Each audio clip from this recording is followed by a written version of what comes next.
আল্লাহুম্মা সাল্লি আলা সাইয়্যিদিনা মাওলানা মুহাম্মদ ওয়া আলা আলি সাইয়্যিদিনা মাওলানা মুহাম্মদ।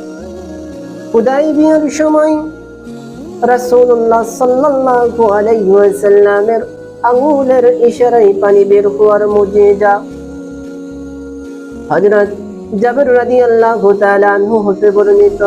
তিনি বলেন, হুদায়বিয়ার সময় সাহাবী কিরাম রাদিয়াল্লাহু তাআলা আনহুগণ পিপাসায় ক্লান্ত ছিলেন।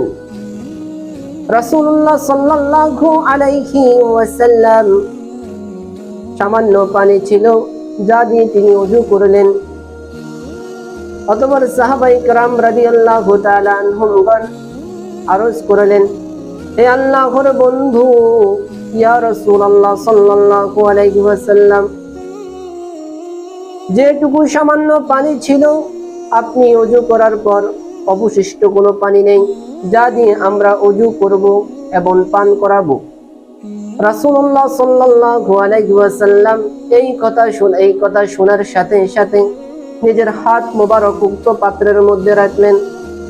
পাত্রে রাখার সাথে সাথে পানি প্রবাহিত হতে লাগলো।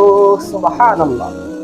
হযরত জাবের রাদিয়াল্লাহু তাআলা আনহুকে প্রশ্ন করা হলো, আপনারা কতজন ছিলেন?